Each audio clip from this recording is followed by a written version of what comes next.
anything that is worth getting is going to take work. If you think that it's going to come simple, sit your ass in the corner and just take a timeout, because it's not going to happen. Everything is possible. Just hustle. Just hustle. The $1 Million Hustle Podcast, where we keep it real, a stated entrepreneurship wisdom. Learn to think like a millionaire and hustle like you're broke. Here's your host, Billy the Kid, aka Billionaire. Everything is possible. Just hustle. Just hustle. Everything is possible. Just hustle. Welcome to the $1 Million Hustle Podcast, baby. Where you're gonna learn to think like a millionaire and hustle like you're broke. It's your boy Billy the Kid, aka Billionaire, aka BDK. And if you are not ready to take your life to the next level, then do not hit play on this podcast. Plain and simple, we're gonna have uncomfortable conversations in this podcast. So if you are ready to take your life to the next level, then go ahead and join and listen to all the other episodes. And matter of fact, make sure you guys subscribe. If you are ready to take your life to the next level, subscribe to my YouTube, because whether it's my music, the book that I released, and also the books that I got coming, and the music that I got coming, and everything else, it's all about motivating you to get to the next level in your life. But, man, I just got done doing an interview with somebody that is just crushing it right now. They are killing it. But before we get into that episode, I do want to share with you guys some stuff that we got going on. Matter of fact, with that guy, and I don't want to say the name just yet. Just wait till he literally brought Dragon Fire to this episode. Literally, like you guys will hear why. It was literally Dragon Fire that he was spitting. But with that being said, we are working on something together. I'm excited for that. By the time this comes out, I can't wait to see how far that project is. But overall, today, actually, I just recorded a song called Winner's Circle. And actually, by the time this podcast airs, also, it might be out already. Winner's Circle. If you are somebody that wants more out of life, this song is for you. So if it is out, go check it out. And either way, just go to Billy the Kid on Spotify, on Apple Music, wherever else you listen to music, whether it's that song or I have some other anthems on there that will get you hyped, that will get you to exercise and to work and hustle, do whatever you got to do. But Winner's Circle should be out by the time this episode airs, so check that song out everywhere, YouTube and everywhere else. And we are also still lending money. If those of you who are interested in a real estate transaction, it has to be real estate. We are lending money right now. So if you're interested, hit me up. And then overall, guys, this episode, I'm excited because it is somebody that is in the mastermind, the Get Uncomfortable mastermind group. And every single guy in there is just killing it, guys. And you guys will hear for yourselves. We have none other than $1 Million James on this episode, and you guys will hear how he's just killing it with financially, business, but most importantly, his personal life. You guys are gonna get to hear the great stuff that he has going, and also I am super proud to call him a member of the Get Uncomfortable Mastermind, and not just a mastermind, but also the one-on-one coachings that I'm doing. And you guys will hear a little bit about the background behind the one-on-one coaching that he's experiencing right now. Literally, we're actually still doing the one-on-one coaching, and I'm excited for you guys to hear it. Anybody out there interested in joining the mastermind, hit up info@BillyTheKid. Also, if you are interested in the one-on-one, it is completely sold out currently, but I am going to open up some spots for 2023. So send an email with your story and why, what it is that you're doing and what you want to do in life. So that way we can consider you for 2023 one-on-one coaching. And if you're listening out of town, I have people that are doing the one-on-one coaching out of town. It doesn't have to be in the backyard. We definitely can help you change your life. So info@BillyTheKid if you're interested in the mastermind and or the one-on-one coaching. But with that being said, guys, I am super excited to bring in $1 Million James. With that being said, here is that episode where he is speaking Dragon Fire. Vámonos. Welcome to the $1 Million Hustle Podcast. Billy the Kid with $1 Million James. How you doing, man? I'm doing good. I just can't do that. That was actually really good. I should probably just hire you to do him every time. I am expensive for that stuff, just so you know. Can't afford you. Maybe they don't call me $1 Million James for nothing. There you go. So I'm super excited, man, because I feel like it's been a long time coming for this. Would you agree? 50 years. It's a long time, right? I'm excited because you have a lot of wisdom, and I can't wait to just dive in and basically see what goes in your brain, man. What do you got going on? Because you're making a lot of moves that we're gonna touch on today, and again, I'm super excited. Now, I would love to hear, first of all, before we kind of dive into the journey that we're about to have here. What is, when I ask you this question, what is one book that has changed your life? Do I really have to say it on air? Yes. So honestly, I had not read for a book for a long time. I've been in retail sales for 27 years now. And sometimes you just quit reading and you quit growing and stuff. And so we met, about 3 years ago, right? Yeah. And stuff. And, just a guy that I met that was going to come over and do a little bit of construction for me at one of my rentals. And here we are today. And so actually, boom. Love it, man. That's the first book I had read in almost 20 years. And I can honestly tell you that it's set me on a totally different track as far as where I'm going and what I'm doing. Because we all come from a little bit of for those of the ones that are listening, if you could give the title of the book that you just showed to the camera. Is The Power of Being Uncomfortable. Boom. Just as this right here is very uncomfortable. I'm not a guy that likes to be in front of anything. Although I've been doing a lot of videos the last 6 months, it's still, everybody tells me I do it a lot better, but to me, it's still, I don't like to be the center of attention or anything like that. I'm kind of the guy behind the scene is what I kind of like to do, So for me, reading that book, it really, I was going to ask you why that book. Number one, it was yours. I have respect for you. And I'm like, you know what? I kind of knew a little bit of your story, but I wanted to know more of the story and stuff. And I barely put that book down, I'll be honest, and stuff. It's going to be funny because it's not like it's a, New York bestseller. There's probably some, excuse my French, some assholes out there that'll say, oh, the grammar is not good. The sentence structure is not good.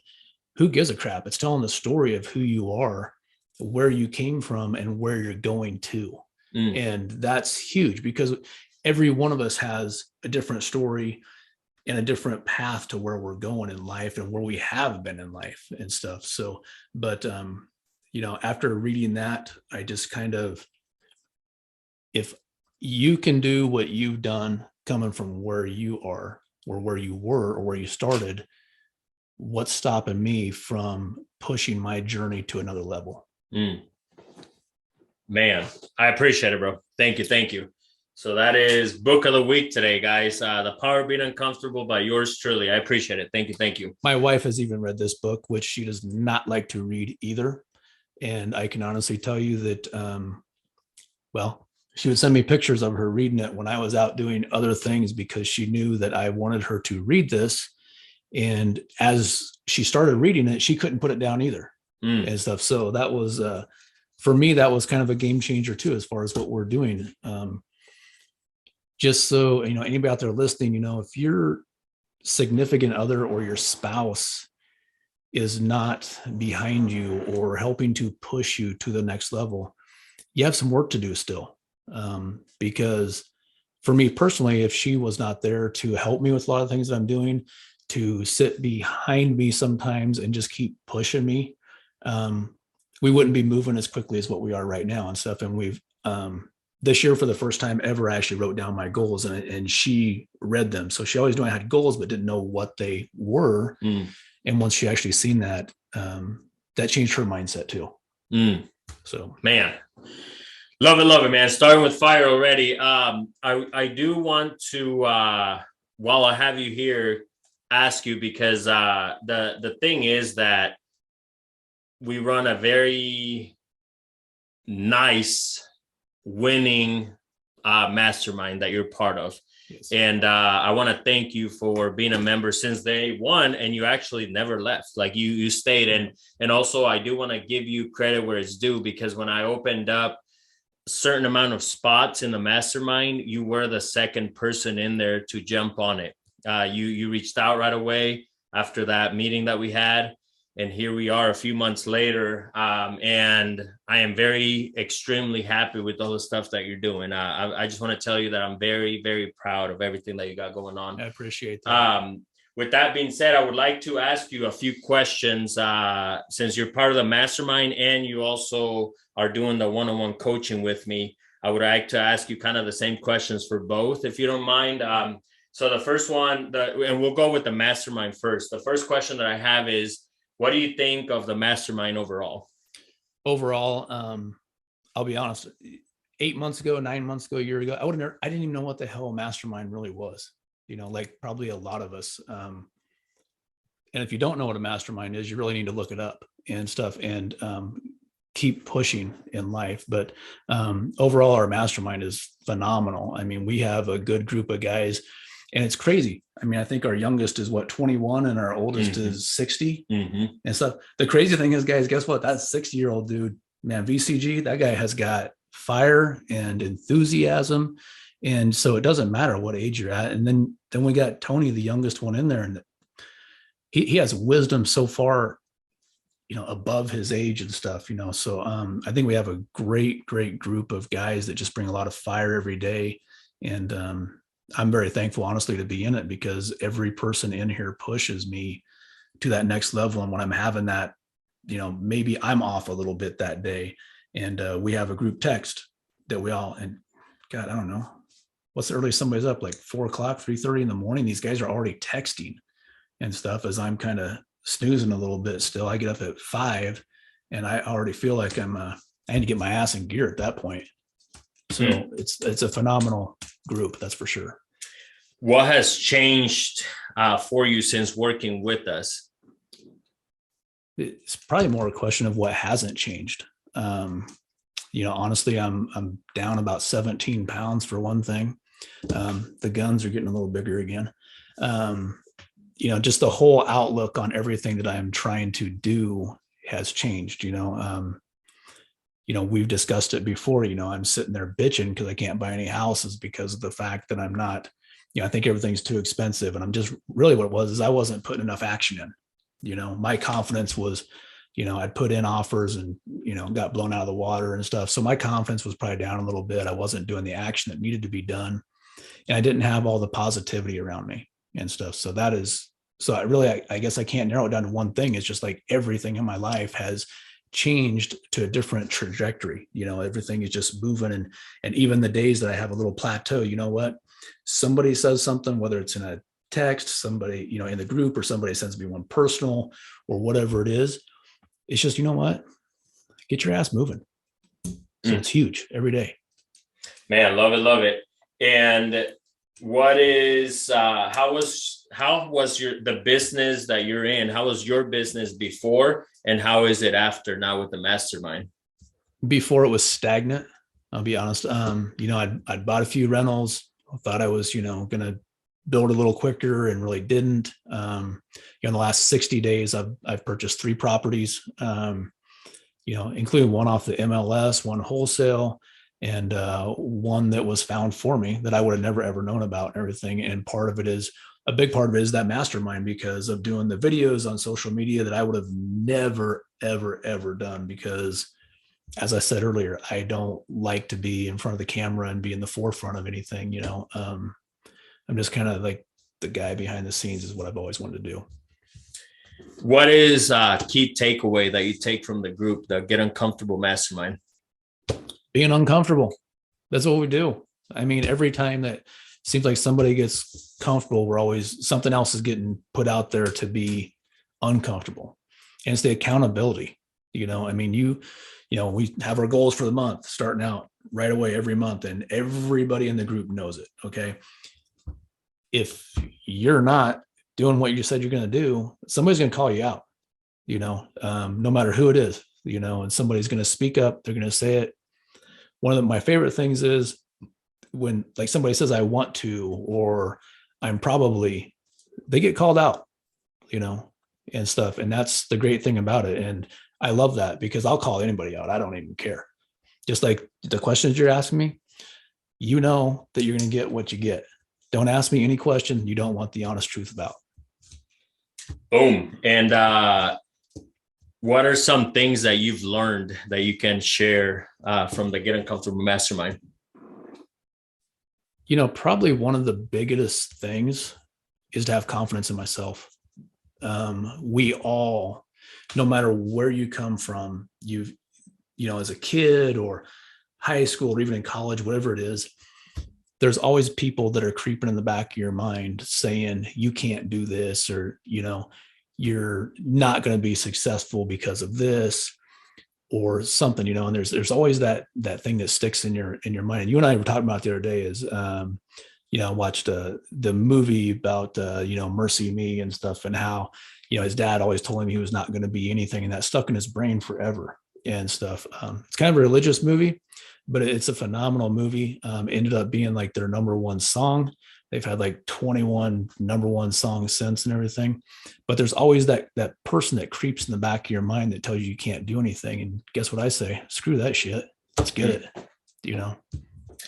1 to 5. What would you rate the group? Star rate 1 to 5.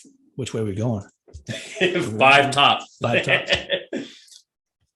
Well, we know it's a 5 for sure. It's probably above that because the expectations that I had coming in, I honestly didn't know what the hell it was, and we've discussed this before. I mean, if you go back to 6 months ago, you would have never got me in here and never been doing this and everything. So if you have the opportunity to come and join us, you're stupid if you don't.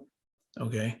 But if you don't come and join us, you need to find something else to do that. If maybe our mastermind is not right for you. Okay. But if you truly not only want to start doing better in business, but just become a more rounded person in life, have a better relationship with your spouse, your family, your friends, if you have any, but there's just so much that can be added to your life. I think I talked about it last week. The average male in America lives to be 76 years old. Why the hell do you want to have a bad day? Make every one of them count. I'm 50 years old. If I was average, and I'm not, I've got 26 years left on this earth. Okay. You better make them all count. And I'm going to ask you the same questions, James, because again, I am grateful that you are part of the family, man. And I'm going to ask you the same questions for the one-on-one coaching, because like I said, you made the jump as soon as I offered it. And if that doesn't tell you guys listening, watching, however you guys are doing it, if it doesn't tell you anything, then what does? Because just like I'm a student at heart, I know you are too. And I would also be a liar if I didn't accept that I've learned a lot from you as well. So I want to thank you for that. But the one-on-one coaching, I'm going to ask you kind of the same questions. And we kind of have some behind the scenes going. We're just doing it. So I'm going to ask you the same questions. Those of you watching, that's kind of what's going on. The same questions about the one-on-one coaching that we've done. So the first question that I have is, what do you think of the one-on-one coaching overall? Overall, I think it's been great. I've learned a ton of different things, especially how to live my life better. And because you've brought so many different things to the forefront, different books, different quotes, which you're huge on quotes. Sometimes I can't remember all the quotes. I got like weird things, like my favorite quote in the world is "Don't be an asshole." Short, sweet, simple. You have ones that are like 3 paragraphs long and you remember them. I don't know how you do it, but it's great.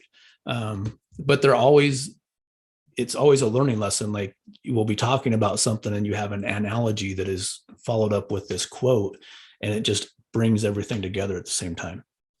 Thank you. And what has changed for you since working on the one-on-one?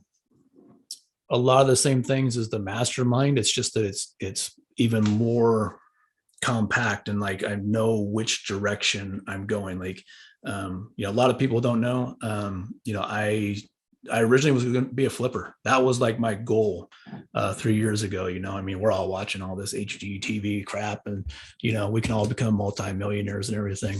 Now I've just wanted to become more of an entrepreneur, building wealth through the Burr system. Not that we're doing a flip, we're actually working on a flip right now, but there's a time and a place for everything, and just learning to have more exit strategies. If we walk into one of these homes with one exit strategy, we're not going to be working on another home probably because we screwed up and stuff. So that's a lot of what you've brought to me.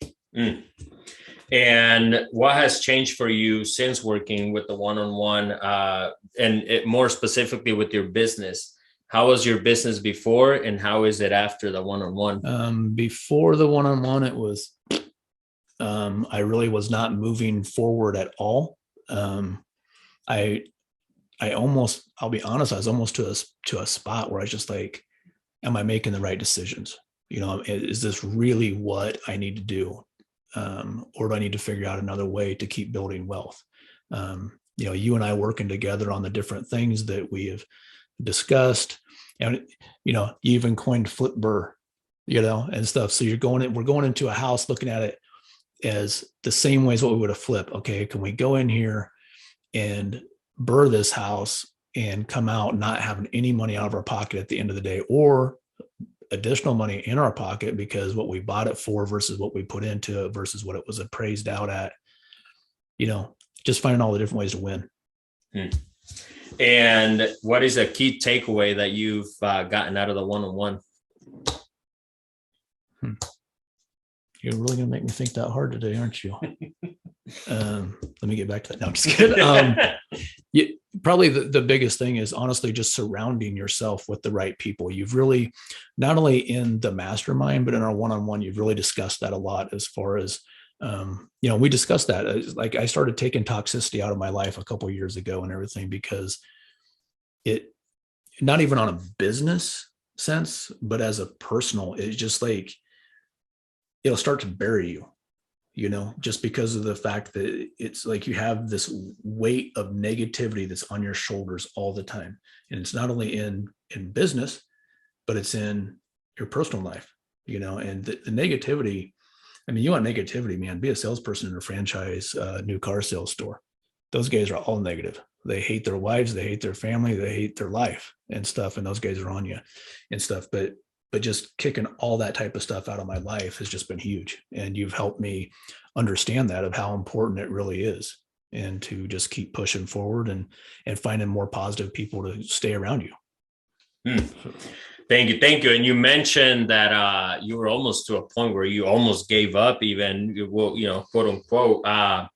If you don't mind sharing, since the one-on-one, and it's not just me taking credit, because obviously you're literally putting the groundwork, like you're literally like building this whole thing from scratch. But if you don't mind sharing, how much, I don't know if you want to call it money, but I know the word that you're going to use, but how much have you seen your financial state grow since? So I'm in the middle right now of a Burr that's almost done. And so we started May, June. So let's just put it at the end of November, when that one there's done. I'll put $100,000 wealth to my bottom line. And that doesn't include the flip that's going on right now. Love it. And then 1 to 5 star rate, how would you rate the one-on-one? 20. It's been tons and tons of help of just, we've discussed hours and hours and hours, probably more hours than what you thought. You probably got sick of me once in a while. The phone calls, the texts, the, face to face. I know our both of our wives know, if we get on the phone, or if we say, hey, I got to go meet Billy at this house and we're going to look at things, I'll be back in 15 minutes. They both say, see you in 3 hours. Just because we start, banging things off each other, different ideas and talking about different things, not only business wise, but just in our life. We both, come from very different backgrounds, and we can discuss a lot of different things. And then last question I got based on that is for the one-on-one. Would you recommend the one-on-one? Absolutely.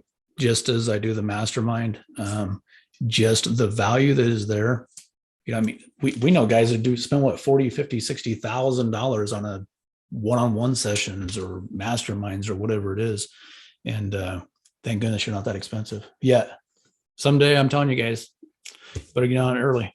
It's going to cost you a lot of money later.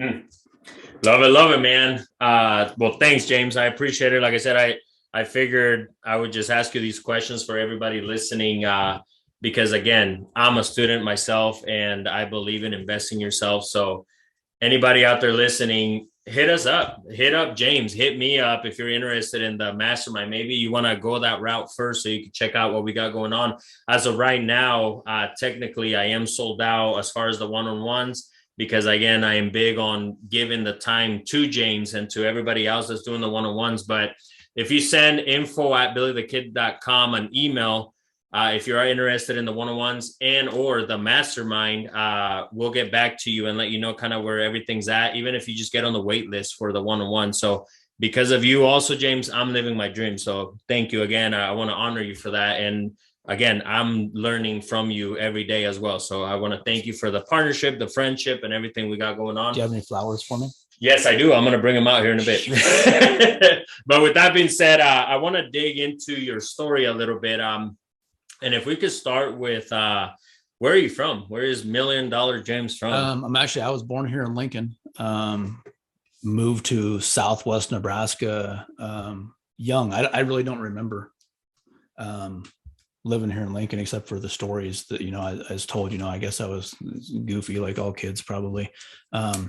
Grew up in a town, honestly, about 360 people in the middle of nowhere out by McCook, if anybody knows where that's at. And then, let's see, I moved to Milford, about 20 miles from here as a freshman, and that's where I went to high school at. And then I came in here to UNL. So that's how you end up in Lincoln then? Yeah. I just came here to college. And how was it growing up with your parents? Was it entrepreneurial, or how, like what was the teachings like? No, it was worker bee. My old man worked his ass off, and that's, and I still do today and stuff. And we were, just raised that way. I mean,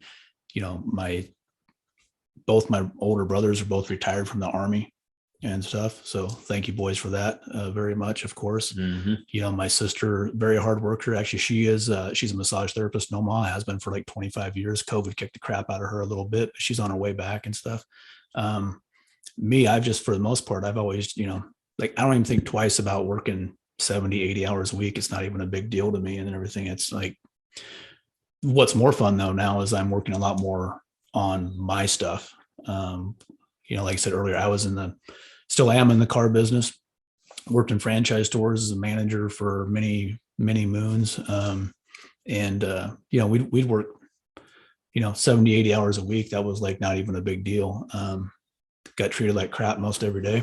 All right. So we'll jump on that. You're a car business person, car salesman.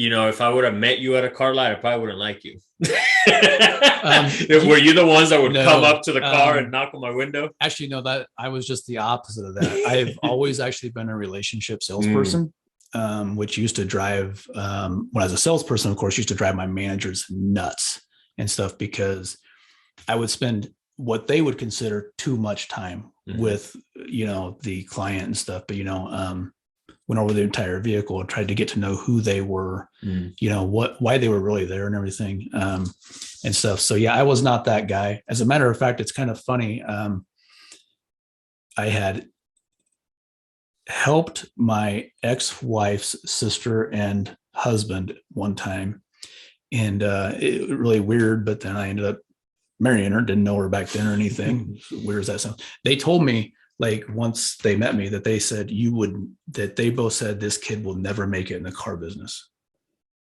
Wow. 27 years later, still doing it. But it's because I wasn't that pushy. Yeah. I was just like very nonchalant, as knowledgeable. Again, like we talked about, we're always knowledge. I like gaining knowledge no matter what I am. I want to know as much as possible about everything that I'm doing. And so, yeah, you probably would have liked me just because of the fact that I wasn't that pushy guy that I would have.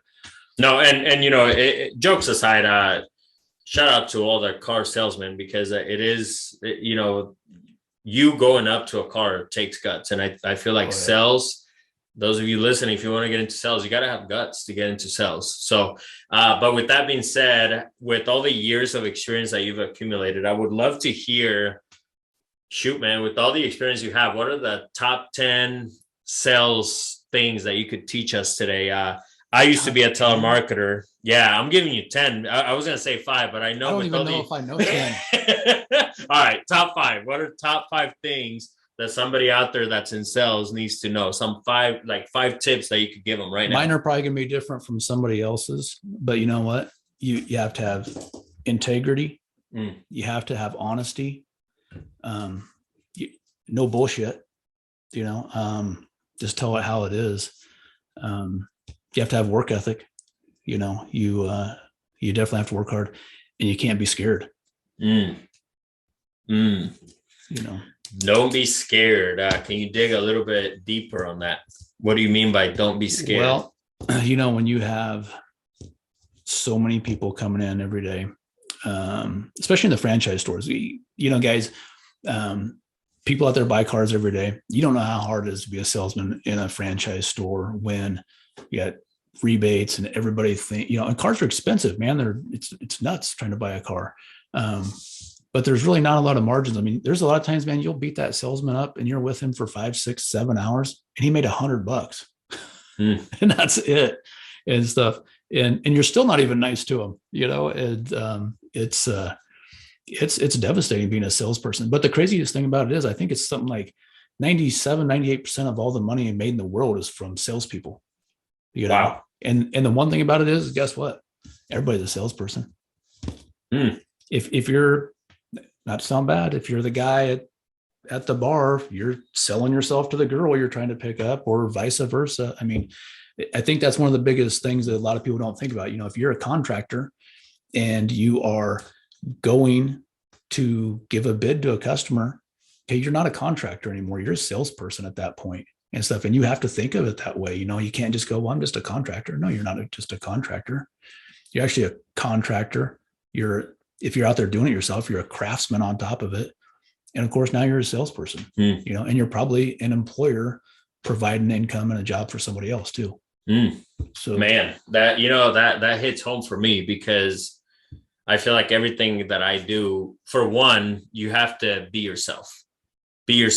And once you're yourself, you could literally sell water to a lake house. I mean, you could literally do that because you're being yourself. And I feel like you just touched on that a little bit there.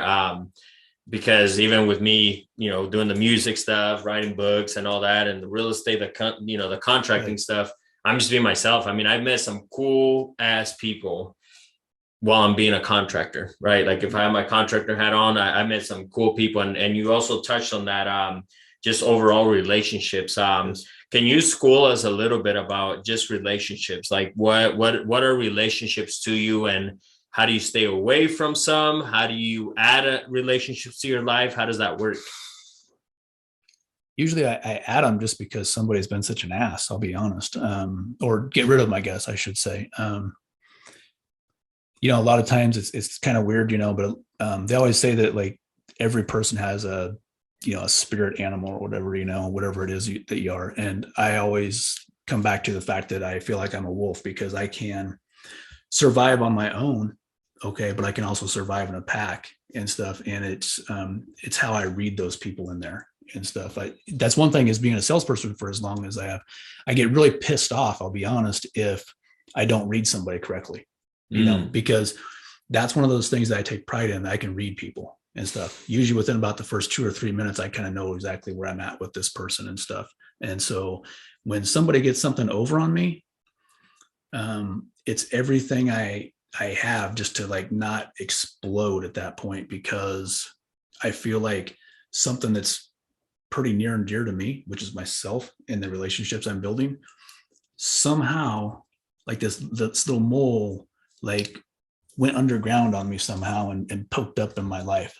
That just don't make me very happy. So I don't bring a lot of people in my life. I've probably kicked more people out of my life in the last 5 years than what I've let in. What's the process that you've kind of done? One of the things you mentioned at one point was you get to a certain age where you just don't care what people think, for example. And I feel like all that kind of, and it's something that I've learned from you. I feel like that kind of ties up to like kicking people out of your life, if you will. Like so when it's James looking at this person or a group of people, like how do you determine that? What are some of the like red flags that you look for and stuff? I look to see if they're an asshole for one, and how they're treating their other people. And one of my biggest things, man, if you're treating an animal, kid, or your significant other like crap, there's no room in my life for you, because that's just going to tell me that those that are the people that are supposed to be the closest to you in your life, you have no respect. You show them no dignity. Why in the heck would I let you into my life? You are just a no good, toxic person as far as I'm concerned at that point. You talked about reading people. Can you dig a little bit deeper on that? What does that mean? How do you read people? For somebody out there listening that maybe is lacking in that area. This sounds bad. It just all comes from your gut. If you have to trust your gut reaction to somebody, and it becomes harder as we become adults. There's a lot of people that they'll go back to this. And sorry guys, I like kids and animals. I love them both dearly, but you know what? If somebody gets around your kid and they don't want nothing to do with them, or they cry, or your dog that's never, hurt anything in its life growls at somebody, if they're in your house, get them the hell out of it and run as fast as you can in the opposite direction, because there's some crazy sixth sense that animals and kids have. And for some reason, as we get older, it seems like we do kind of lose it a little bit, and stuff. They just pick it up immediately and everything. Me, I just go on a gut reaction. If there's something that for some reason inside me says no, then there's not even another step forward towards that person in my life. Wow. I love that, and kind of give me chills a little bit, because that is so true. I feel like the way the kids act, and we've kind of conversated on this a little bit in the past, the way the kids act is a reflection of the parents, and not just kids, but also pets, because it's something that we've talked about. Even my pet, the dog that I have, I feel like he's so calm, and you've mentioned that, and you also mentioned before all this recording and all that, you mentioned that when you first met my dog, you were like, he's so calm, like he's so loving, and you said it's a reflection of you and your wife. Yeah. And the more I started thinking about that, the more I dug in, and it's true. I started kind of almost comparing the dogs that I do know. And I'm like, wow, that makes sense. Like, that's right. Why they act the way they do with certain people in my life. You look at most crazy dogs, they live in a crazy house.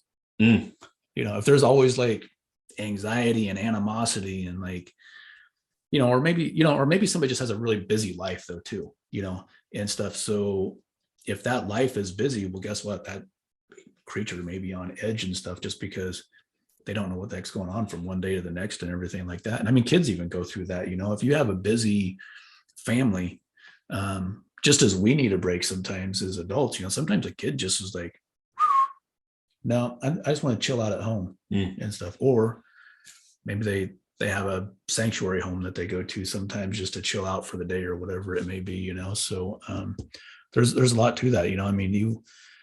People enjoy our home, because Karen and I are very laid back. It's kind of funny because the girls even say you guys never fight.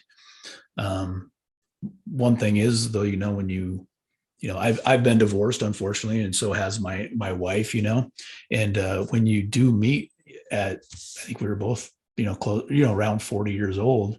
I didn't say that she was that old. You've been through those relationships, what you will put up with and what you won't put up with. And you just put those boundaries out there right away. And I told my wife right away, I go, you like drama? I said, you might as well just keep your ass moving down the road, because I do not like drama. I don't want it. I don't want it around me.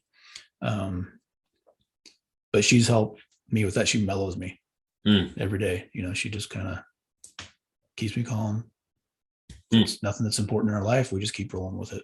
That's crazy. And while we're in the subject, it's something that I've been wanting to kind of share with the listeners or watching, people watching, and if you could touch a little bit about this, there's this theory and it's so true. So I used to hate dogs, and it's crazy, but it was a trauma in my life that, and this is kind of like the first time, but it's an analogy that I've been kind of really studying. And, this dog that I have now cured that trauma for me, because I had a dog before that, and I mistreated it. I wasn't the best person. Also, it makes a lot of sense what you just said, like the stuff that the people I had around me, I had a lot of negativity going. So therefore I feel obviously that dragged me to, even though I've always fought negativity, but being around it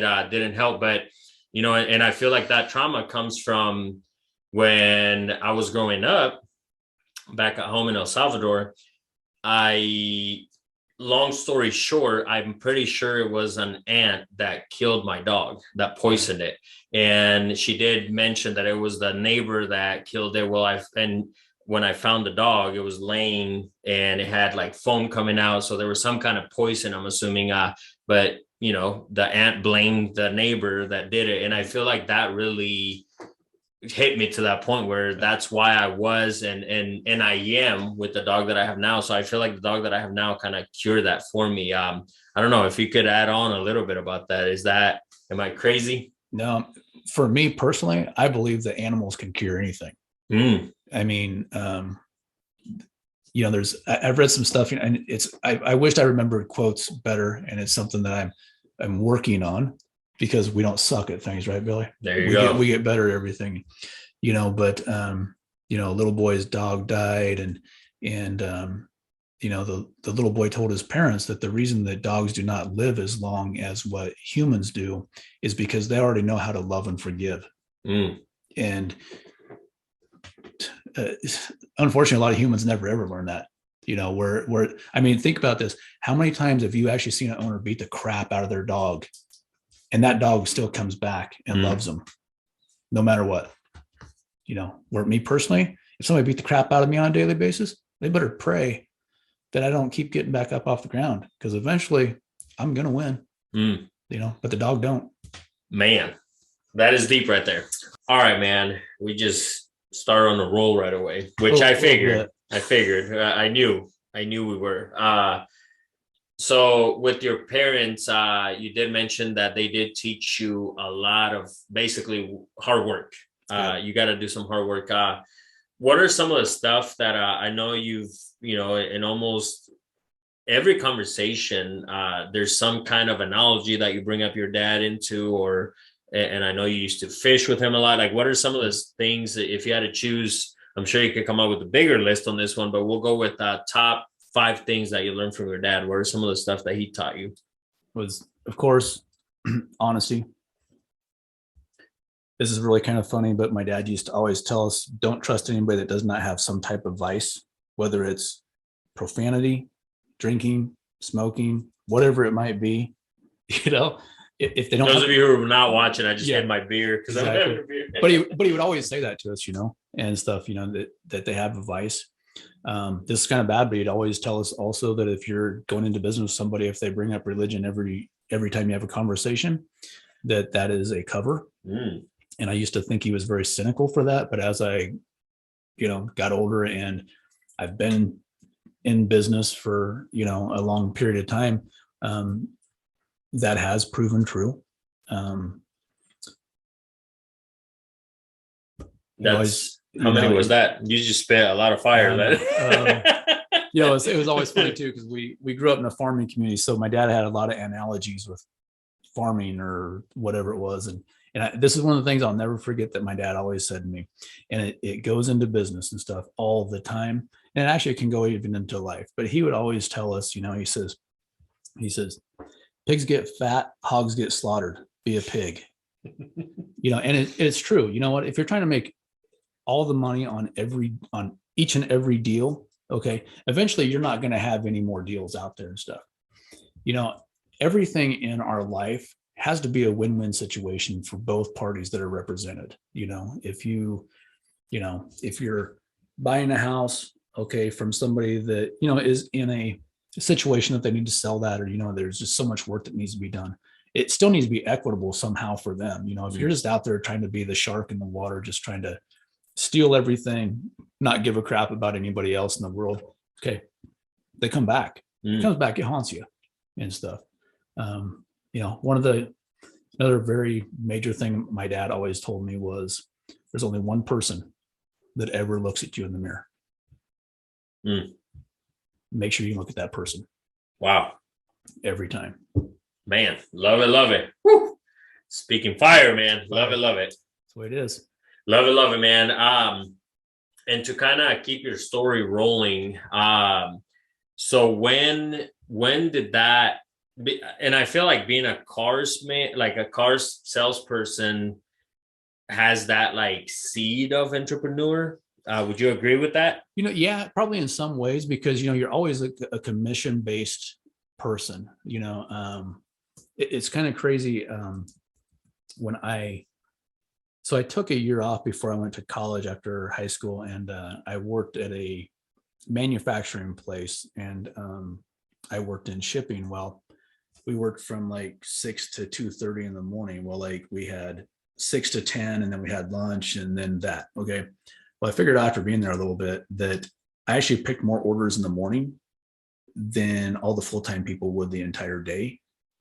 And so I just kind of like, I do my normal thing in the morning and not really do a whole lot of thing after lunch. Well, the supervisor figured that out. And he goes to me one day, he goes, James, you pick more orders in the morning than anybody else does all day. I go, yep. And he goes, but nothing in the afternoon. I go, yep. He goes, you're going to help me in the afternoons. Well, guess what? It was 100 degrees in that damn warehouse. It was 70 in his office where I was at when I got hot. So I decided way back then, I go, I'm never going to work by the hour. I'm going to get paid for what I put into it. So would you say that was the moment that hit you about entrepreneurship? It probably did, at least that I just decided right then and there. I didn't want to work by the hour for anybody. I mean, I just started, trying to figure out how to do commissions. And actually I started doing telemarketing, and, I'd get bonuses for, this is crazy, I sold lottery tickets, Australian lottery tickets. I wish I had an Australian accent to say that, right? But can you attempt it real quick? No, not at all. Not at all.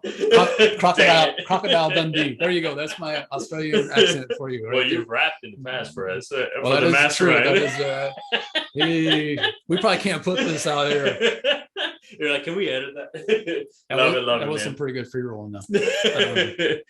But yeah, so that might be what it is. I didn't want to get paid the same thing as everybody else for doing the same work or more work. It just didn't make any sense to me. So I'd say maybe that did, and I did actually. I mean, I had paper out when I was a kid. I guess I was an entrepreneur, right? I had paper out. Yeah. One time I spent my paper out money and my mom almost kicked my ass. Why? That's stupid. I just bought some stuff that I shouldn't have before I paid for my papers. Man, my mom charged me interest, I think. Dang. So you were learning all kinds of business. Yeah.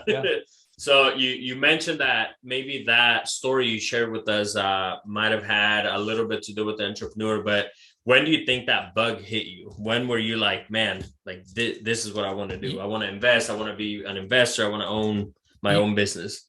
I really wanted to probably 25 years ago. But I was chicken. I mean, let's just be honest. I was scared. So it did run through your mind then. Yeah. I have loved real estate my whole life. I just thought it was cool. It's kind of, for me, especially like taking these houses that are, as I say, underloved. Okay. That's probably the nice way to put it, I guess. Right. And making them into something nice again. It's kind of like, I'm not an artist, I don't draw. I don't rap. I don't do any of that kind of stuff. So maybe this is my artistry right here and stuff, is by going in, working my ass off, doing what I can to these houses, having somebody else do the other stuff that I can't do, and providing something nice for somebody else. And I take, this, like I said, underloved home and make it into something that can be loved again and stuff. So that's probably one of the things I love the most about it. Like the house that I'm working on right now, I'm excited. The hardwood floors are going to get started on Monday.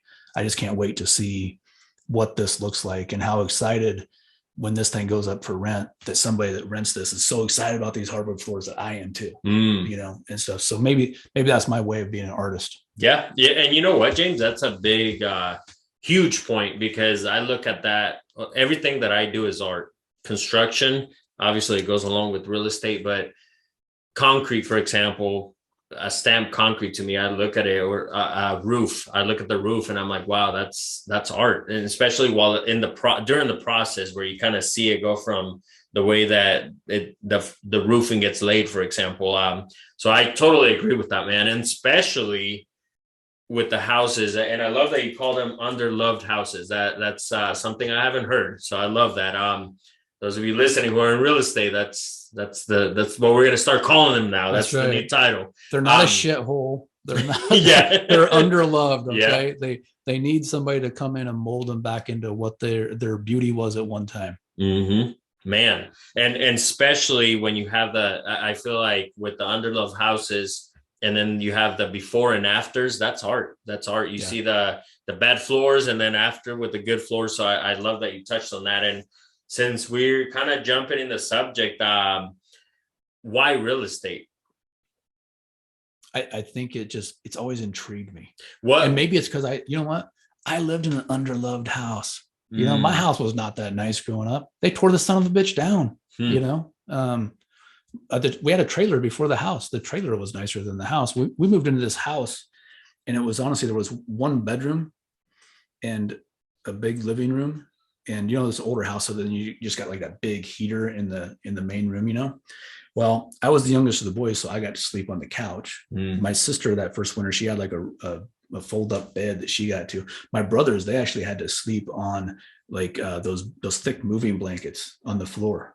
And my poor brother Troy, I puked chili on him one night. He beat my ass. But I mean, that's how that's how we grew up and stuff. And then the next year we built 2 bedrooms onto it. I mean, when my dad bought the house, he knew we were going to do it. We had a really large lot with big garden and all this kind of stuff.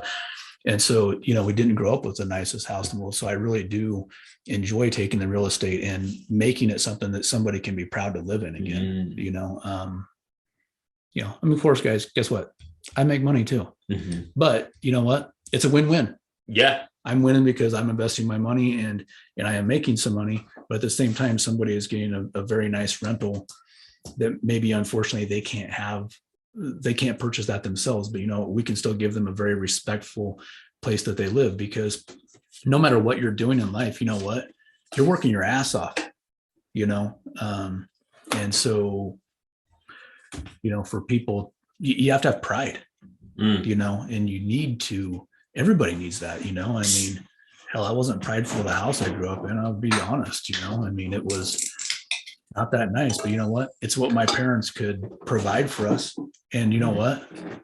I don't have to tell you, I had running water. I had a roof, I had a shower, although in the wintertime, seriously, guys, we had to run the hot water for a little bit to get the ice off the bottom of the shower, otherwise you'd slip, fall on your ass, or whatever had happened and stuff. So I think maybe that's why I do like real estate, is just because I always dreamed about, like I'd see people with these nice houses, like I said, I had the paper out. So I delivered every paper in town. So I'd see these nice houses and kind of think, God, I wish I had a house that nice and stuff. So now, it's kind of funny. My house is nice, but it's nothing, crazy. I don't need that much in life, but I enjoy making another house that's beautiful for somebody else. Man, Love it, man. And you mentioned leaving things better, and I'm a true believer in that, and I feel like that's why I do the stuff that I do with music, motivation, right? Like you motivate people, you leave them better. Now the whole coaching thing that I'm doing, the mastermind, like all that stuff, I would hope and pray that I'm leaving people better after the conversations that we have and everything. And obviously going on into real estate, you just mentioned leaving things better. And I don't think it's anything. You made a joke about, and we make money, and that's the thing, guys, is that anybody out there listening, when you leave things better, you're gonna make money regardless. You being a car person, you throw some new tires on a car, you get a paint job, and do whatever else you got to do. Guess what? You're leaving that car better, so therefore, when you sell it, you're gonna make money. Right. And I don't think and you know what? Relationships. We talked a little about relationships. I hope that the relationships that I've touched, whether we ended them good, bad, in their eyes, I can sit here and tell you that I left them better, that there was some kind of knowledge that they gain, or, whatever. And I feel like that's how you have to do everything, not just an under-love house and right. I feel like I can sense that you feel the same way. Yeah, absolutely. I don't like to leave any relationship on a bad note at all. Unfortunately, I have, and and the thing about it, we talk about our, discrepancy in ages and stuff sometimes, and I'll guarantee, when I was in my 20s, and part of it's the environment that you're in too, when you're in those franchise stores like that, you're kind of an asshole because of the fact that you have, the owner that's yelling at the managers, the manager yells at the salesperson is getting treated crappy by the customer and stuff. So it's just a really negative environment. I can't even believe that I stayed in it. Sometimes when I think about it, but I enjoyed it. I enjoyed relationships of meeting people. I met an extremely amount of very nice, very good people and stuff. And we've discussed this before, like 99% of the people that you come in contact with are fantastic people. And the hardest thing is to make sure that you don't treat that 99% of people like crap because of that 1% of all the jacks in the world that, they're jackasses. That's all there is to it, and so you just, have to move past that and stuff, and like I said, I know I've, unfortunately in the past, I've left relationships in the wrong way. And that's something that I've really worked on is myself a lot more too, because you really have to, again, look at yourself in the mirror. Can you be proud of that? And there's been times, guess what? I wasn't, and that's part of growing and becoming more mature and just working to be a better person overall. So that's a lifetime journey for me now. So, and I just hope I can, spread that to other people and stuff. We've had many discussions. I've got a 6-year-old grandson and about a 9-month-old, and those 2 little boys are the, 2 of the most important people in my entire life. And that's why I do a lot of what I do right now is to hopefully leave a legacy for them. And, if we have any other grandchildren, for them too. So, so that maybe they don't have to do all the experiences that we did. They have a little better experiences in life. And since we're kind of obviously with the real estate stuff that you do, what are top 5 things that you would recommend somebody getting into real estate, whether they're newbies or just already tagging along and doing their stuff? What are some experiences that you can share, some wisdom, top 5 things that you should watch out for in real estate? Number 1 is the unknowing. Anytime you go in on one of these old houses, just be prepared. If you're thinking you're going to spend 25 grand, you better have another 5 or 10 sitting there just in case. They're like, sounds bad, like old people. They break easier. There's more things that go wrong. I'm just saying that from me. Hell, my wife probably scared. Not about me. Not you. No, you're too young. Karen's probably so scared she's gonna be pushing me around in a wheelchair before long, because of the stupid stuff I've done to my body. But unfortunately, if a house is not taken care of, okay, correctly, that same stuff is going to happen to them as it does our body. Or like I tell people all the time, like cars, you know, if a car is not serviced correctly or anything, you know what, the opportunity for it to break down, of course, is going to be a hell of a lot higher than one that's been serviced well and stuff. So just always be ready for the unknown on those. Honestly, I don't have like 5 things, you know, I mean, that sounds bad. Just go into it with a positive attitude, take action, just get after it and stuff. We both meet all these younger guys, you know, they're out there just killing it. And it's kind of funny. People kind of laugh at me sometimes because I look up to these younger guys. You know, I look up to you. You're 15 years younger than I am, and you've done all this shit in your life. Man, you just hate me after.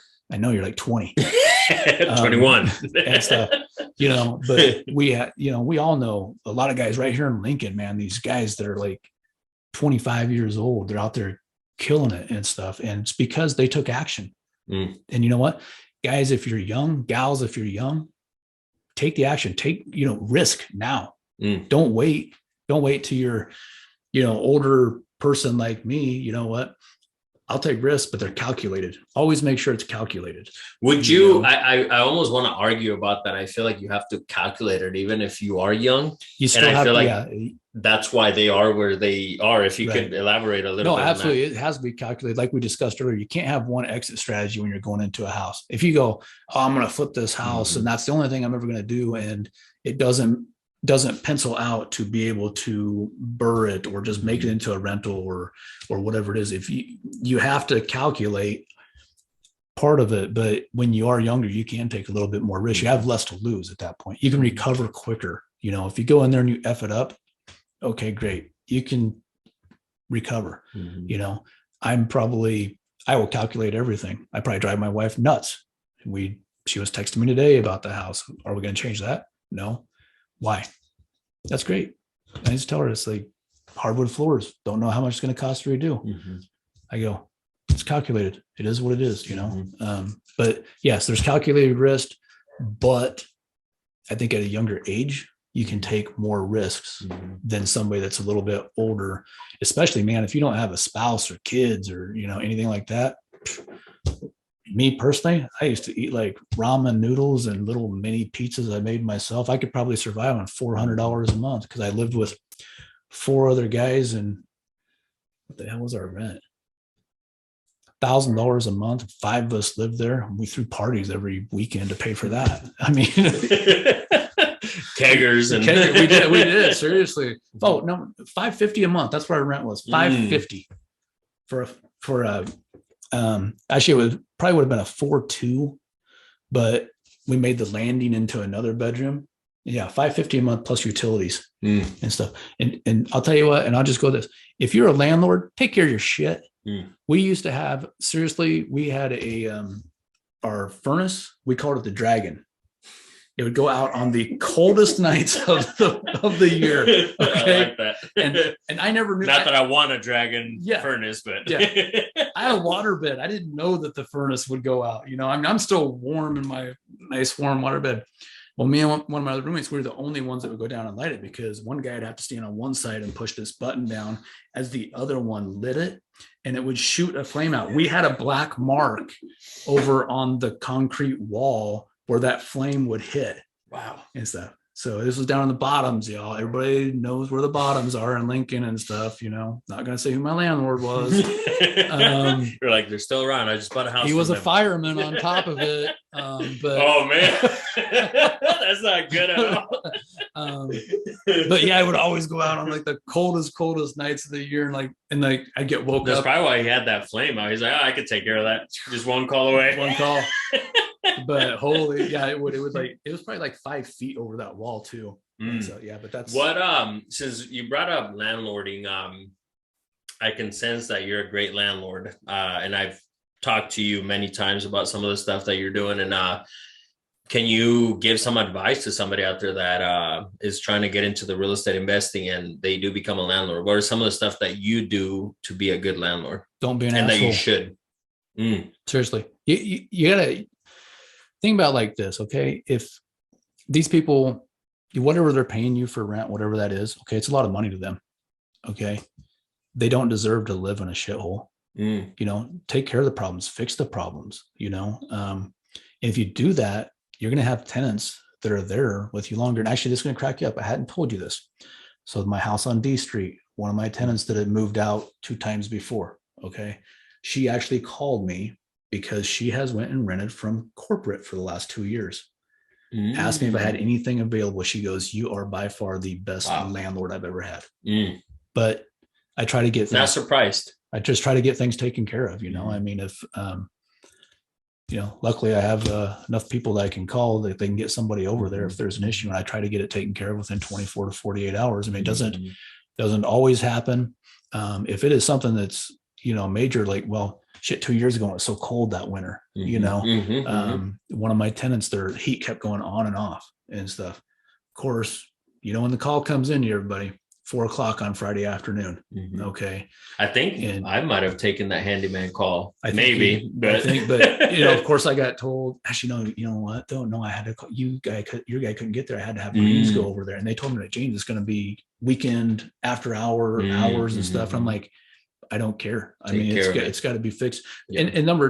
So one thing, you got to take care of, your renter. But number two, remember, it was like 10 below zero, no heat in your house. You got to protect your investment also, so just, if you're looking to get into, being a landlord, those are two main things. Not only are you protecting, your tenant and taking care of that tenant, which hopefully is going to be a longer term tenant, because nobody wants turnover every year, but you have to protect your investment at the same time.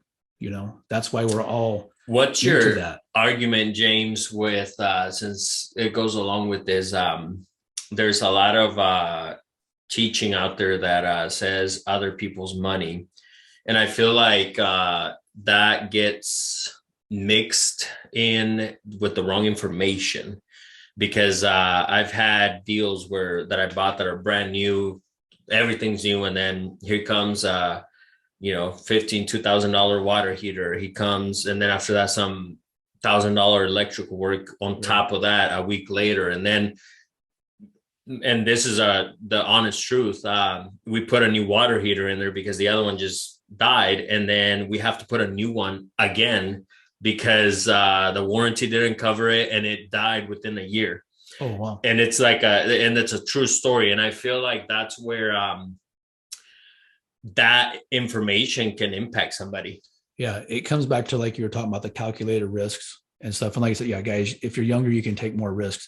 But if you are renting homes to people, or flipping them, no matter what, my opinion, it's kind of like a-holes. We all have them. Okay. But my opinion is you need to have some money stashed back. I don't spend any money off my rentals and stuff. That money is just goes into account and it sits there, because who knows, central air unit goes out, furnace system, hell, I don't know, tree limb falls on the roof and your insurance doesn't cover it.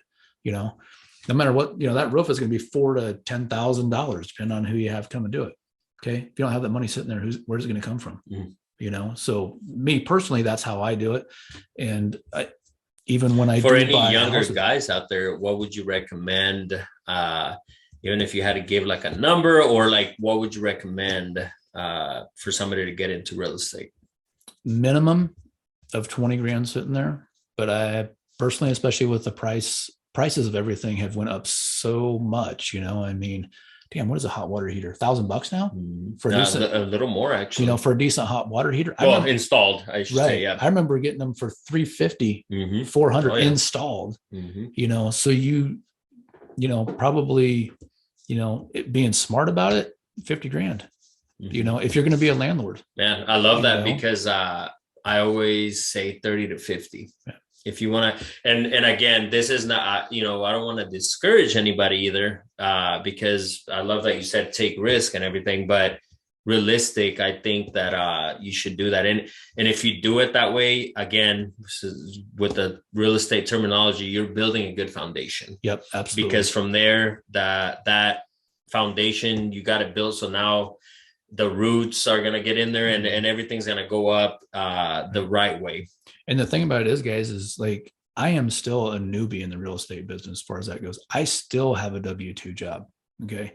I worked from 5 a.m. yesterday till midnight. Okay. I worked this morning. I worked my W-2 today. When you say you worked last night, where were you? Because I think you didn't clarify the part. I know where you were, but so I worked from 9 to 5 at my W-2 yesterday. Then I went to a house that I am making into a rental. That's a burr. I got done there about 9:30, 10 o'clock with everything I do at that place. Then I went to the house that we were getting ready to flip and started tearing carpets up so I could see what the hardwoods underneath look like and stuff. So luckily for me, my wife is out of town this weekend, which makes that easier. I don't get any phone calls, but at the same time, if she would have been in town, she would have been there ripping up carpet with me. But anybody that goes into this thinking it's easy, don't get in it because it's not.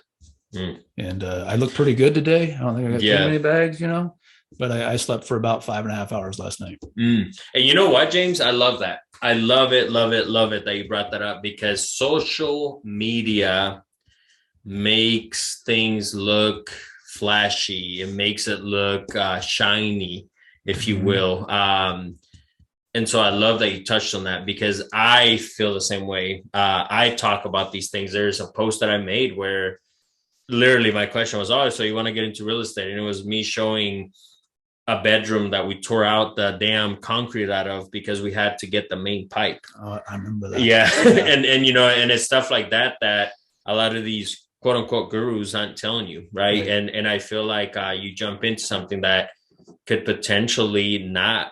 I mean, I've known people that have bought places with hard money, if you will, which I'm still lending hard money if anybody's interested. I still take hard money loans. But I feel like you need to have some kind of experience, because I know some people that have taken them and then they don't have any other exit strategy but to exit the property and hope that they actually make some of their money back, or just sell it and lose money on it. I wish that, and we both know there's a new show that just came out that unfortunately is not going to be on a lot of the bigger platforms and stuff, about the funding of these deals and everything. And I wish it was out there, because it's like you said, all everybody shows out there is on the HGTV, just showing the sparkly little diamonds. And wow, I just, I'm in California. I made $500,000 flipping this house, and nobody knows where in the hell they got their money from, or how that funding, or in reality, all the bullshit they went through. I mean, because all you're seeing, you're putting this, house that took 3 months to complete in 30 minutes, so nobody's seeing. I mean, the current house that I'm working on right now, I've been in the thing for 6 weeks, 7 weeks, something like that. We're starting to get to the finish line. And I'll tell you, the worst thing about the finish line is, guess what? When you're down to that last 10%, 5%, 2%, 1%, shit, it takes forever. It's exhausting. When more percentages come up. Yeah. It's like when you get to that point, you're just like, we're almost there. Come on, we can keep going. And just like, and as a contractor, I want to make a point, because the nice thing is, and anybody out there listening, you're kind of picking and choosing your battles. And what I mean by that is, hey, Billy, can you paint the outside? Hey, Billy, can you do this? Can you do that? Whatever. Right. You're kind of picking and choosing the areas where you don't want to deal with, which I love. I think anybody out there getting into it, but because you had that nest egg also, right? You have to know what your pay grade is when it comes to construction. And what I mean by pay grade is you need to know what you're comfortable doing, okay, and what you're not comfortable doing. Because the thing about it is, the things that there's some guys that, they just pick up stuff very easily and they can do it, okay? You can cost yourself a shit ton of money by thinking, I can do this, and you screw it up. And then guess what? You already spent all your money on materials, but now you messed it all up. So now you have to do what? You have to pay for materials again, plus have a professional come and do it. And the professional might actually charge you more because they got to tear your crap out. Yeah. No, I've never had that done, because of the fact of, guess what? You just left it. I know. No, I know my pay grade. I'm not the handiest guy in the world. Ask my wife; she'll tell you. She's like, shit, it takes him a year to get something done, and stuff. And we all know how that is in our own houses, though. No, too. And I was gonna say, though, your house is beautiful. You've done a lot of stuff that thank you.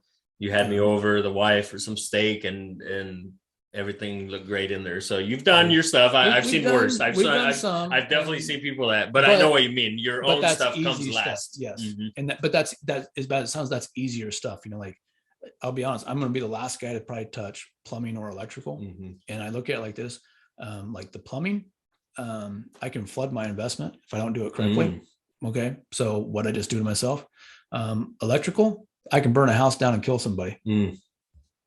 Okay. And guess what? I'm also scared of electricity on top of it. So it's like, I don't want to touch the shit. I burnt myself this week. As a matter of fact, one finger over it would have really lit me up. And I didn't even, I wasn't trying to mess with the electrical. I just found a box. I didn't know what the hell it was. And I'm a guy. And so we start tugging on things, and next thing I know, I'm like, what the hell is my hand doing? I can just feel it vibrating, seriously. Damn. And I'm like, and all of a sudden your body starts vibrating. well, I'm like, oh, what the hell? And I'm bleeding, and I'm like, oh shit, I arced that, and so why don't touch electricity and stuff. So pick and choose your battles. And that's what I love about your story, because you're kind of like 1 foot in, 1 foot out, as far as, where you're going. I obviously, I know your goals and everything that we're building together, that I'm backing you up on. And I know exactly where you're heading. I know where you're gonna be.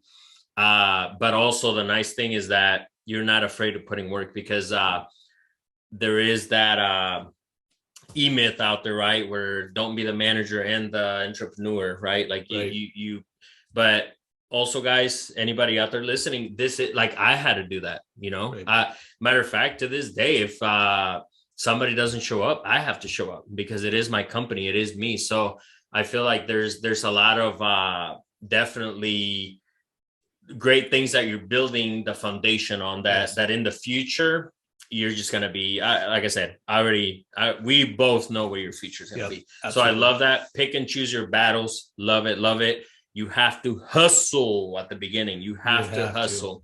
I feel like that's one thing that gets we talk about on the mastermind. Take the stairs, right? Yes, like the elevator is nice, but take the steps. You have to. You want to build something nice, take the steps. If you want to appreciate something in life, you have to put the work in. Okay. Think about it. You look at all these, we all have them in our lives. We've always seen them, or, we see them, see the Kardashians. Okay. Can we share that story real quick? Yeah, you can share it. So, number one, I hate the Kardashians, just so y'all know. Hold on. So we record all our get uncomfortable sessions that we do, and there was one where you had a couple beers, but and what I loved is that you still joined in. As a matter of fact, I can sit here and tell you that you haven't missed one. There's been times where you've had to be gone and you still jumped in, at least for a little bit. So I want to honor you, and that's where I give you the flowers, man. You talked about flowers earlier. This is what this show is about, is giving you the flowers. I like moms. There you go. But the funny thing, guys, is that there was one meeting where I was basically, and matter of fact, I'll give you guys this lesson, anybody out there listening, that most people are too busy watching TV. They're watching the Kardashians and all that. That is not what we're doing. And as a matter of fact, I'll get even deeper. You want to be poor, then watch what poor people watch. You want to get rich, then watch and read what rich people do. If you want to get poor, then read what poor people read, because they are reading stuff that are making them poor, bottom line. And that's why we're doing it in this podcast, whether you like it or not. That's what it is. And that's what I was preaching on that episode. And it's funny because when I mentioned, I did mention, like, if you want to be poor, then watch the Kardashians. And James on the video, and maybe, you know what, if with your permission, can I show the clip? Maybe I don't care. That's fine. You know what? I'm gonna get the what, because I might have been about 8-9 years deep. I was on vacation. I'm gonna show the clip, dude. Let it roll. Go fucking watch Netflix with broke people. The shit that broke people watch, the Kardashians, whatever. I don't even know what the fuck they're called anymore. All that shit is what they watch. You want to be. But with that being said, you made this face of disgust. I love it, man, because and that just tells you where you are mentally, where you're heading. So anyways, I just wanted to bring that story up. Is when my wife caught it on video, and then she showed it to you, or she showed it to you. And so it's a funny thing that we bring up, like the James Kardashian. He's going to bring that up at my funeral.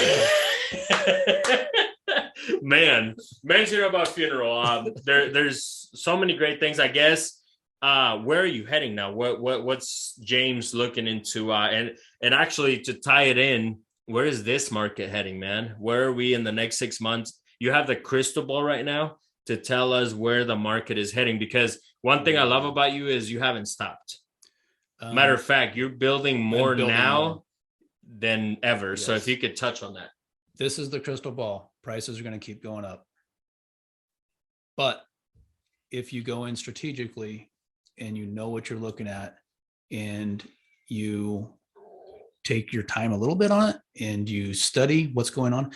People laugh at me all the time because if they go and look at my Zillow, I have so many saved homes. I probably have more saved homes than how many did you have last time I talked? 480 some that are on the market and stuff. And people go, why the hell do you do that? That right there is part of education and stuff. So if I'm looking at a house in an area, I'm like, oh shit, I got a house. I saved it and stuff. And if you, just so you guys know, if you save those in Zillow, okay, they'll stay there forever until you kick it out. I never kick any of mine out because once they go sold, great. You know what? I might have a comp. Maybe I bought a house a block down the street and stuff, and boom, that's a comp and stuff. As a matter of fact, a gentleman I know, he flipped a house earlier this year. I used that house for a comp on one of my burrs 2 months ago. It helped me get the money I needed out of that thing. So our price is going to go down? Probably not. You know, I mean, people are going to pay it, and they know it. You know, sorry guys, price of new cars aren't going to go down either. They'll just make fewer because they know people are buying them. Yeah, and stuff. So I don't see. I mean, will there be a little bit of influx? Yeah, I think they'll get. You know, it'll kind of go like this, but I don't think it's ever going to go just nosedive or anything ever again. So, you know, if you want to keep building wealth, you need to buy real estate. Don't keep socketing your 401k for some asshole in New York to decide what it's going to be worth, because that's really what it is. It's all somebody deciding what that stock is going to be worth on this day. You know. All right, man. You've dropped some fire like that dragon that you talked about. That was an awesome story, by the way. I'm lucky I have any hair on the arms. And it's so crazy because there's so many crazy stories with real estate that we love. But I hate to wrap it up, but we have to go watch the Huskers probably lose most likely right now. But there's a few questions that I ask every guest, and to kind of wrap things up, I would like to ask you those questions. So the first one that I have for you is, I wrote The Power of Being Uncomfortable. And those of you who aren't watching, I'm showing the book, but it's out everywhere. Got to throw it out there. BillyTheKid.com if you want to get an autographed copy. What is one way, James, that you have gotten uncomfortable that got you to, or that helped you get to where you're at now? Honestly, probably the most uncomfortable thing that I have done is honestly these videos and stuff. I mean, a lot of people, like, you know, God bless my oldest brother. He's my biggest cheerleader, I think. You know, he's always telling me how much more comfortable I am on these videos. He says, it's not like you're talking to the camera anymore. You're just talking to us and everything. Which I appreciate it, brother. Thank you. But that was like the worst. I mean, taking a cold shower like we've done, taking an ice bath one time, that was nothing compared to this stuff right here. Because I just like to be in my own little world. Has it paid off? Absolutely. I have, in the last 30 days, I've had 3 people that I probably have not talked to in a decade that hit me up, telling me about properties and stuff. So it definitely is, you know, what's VCG say? Loudest person in the room. Yep. Loudest dog in the room gets fed. Loudest dog gets fed. So, you know, it's getting out there and it works and stuff. So but that has been very uncomfortable. Love it, man. And then so we're going to take it back. If you had to look at your younger self right now and give yourself some advice, what would be that piece of advice that you would give yourself? Just do it. Just do it. Wow. Okay. Don't be scared.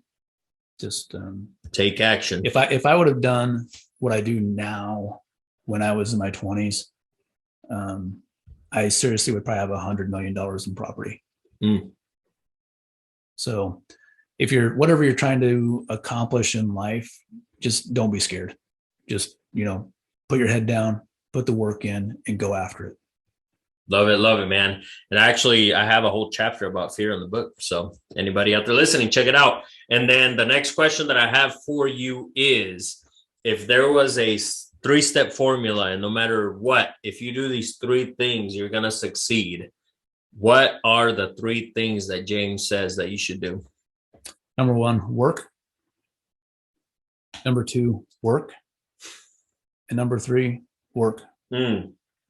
Anything that is worth getting is going to take work. If you think that it's going to come simple, sit your ass in the corner and just take a timeout, because it's not going to happen. Nobody is born with a, silver spoon in their mouth per se, at least that I know. And if they were born with a silver spoon in their mouth, guess what?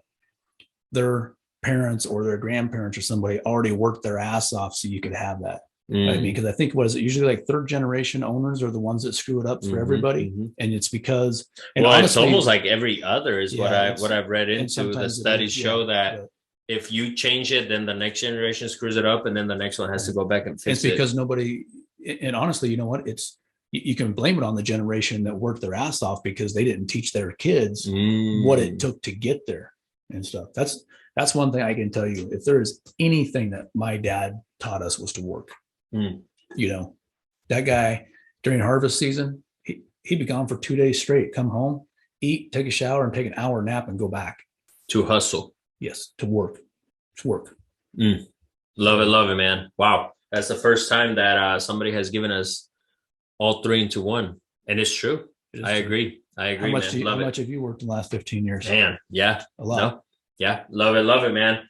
And then if you were to write a book, James, what would be the title and the theme of the book? Title would be Work. The time to take risk is now. And the theme would be say it loud. Don't be a pussy. Just go and do it.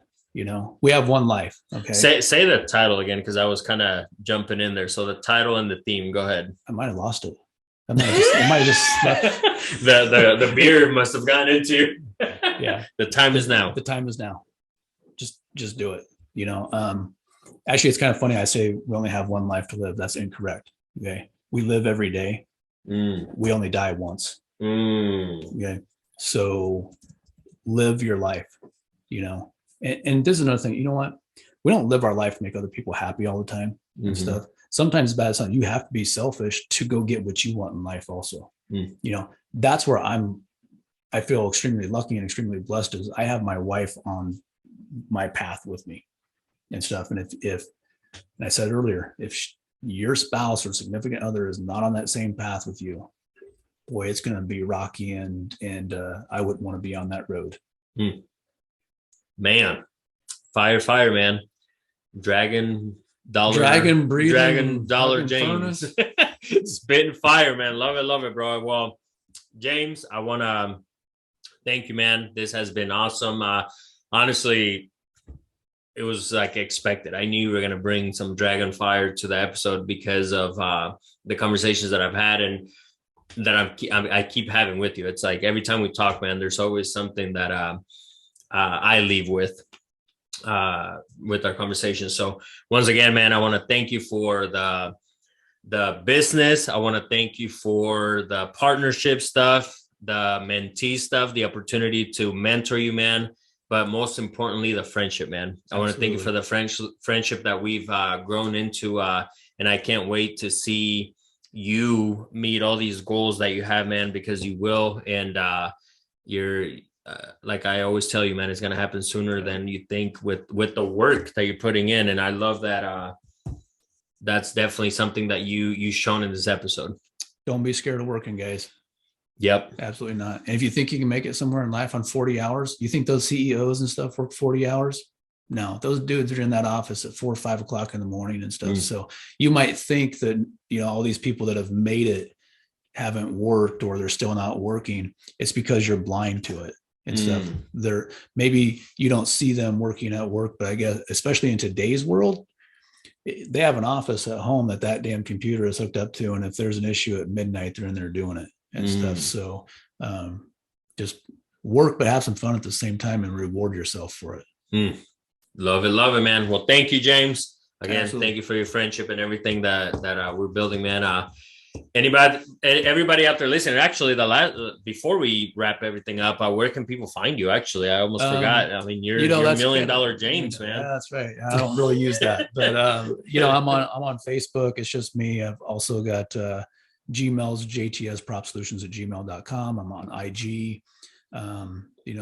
Best number to get me is at 402-600 KWIK. That, of course, I use that for a lot of my stuff.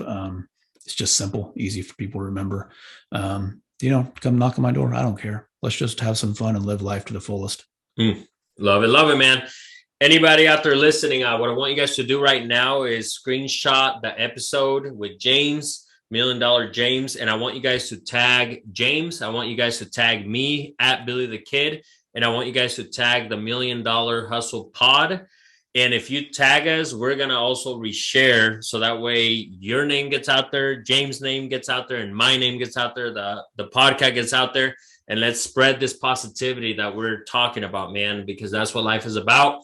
Subscribe to my channel, youtube.com/Billy the Kid, which actually YouTube just announced that now they have a at name. So now my at is at Billy the Kid. So nice. You should probably look into that too. So go to YouTube, subscribe, and then anywhere podcasts are available, you guys will find the $1 Million Hustle podcast, baby. With that being said, see you on the next one, baby. Vámonos. Vámonos. Keep it going, you gotta trust the process. You who you hang with, and you hanging out with bosses. To hang with us, you gotta be stable, and it's a must to bring something to the table.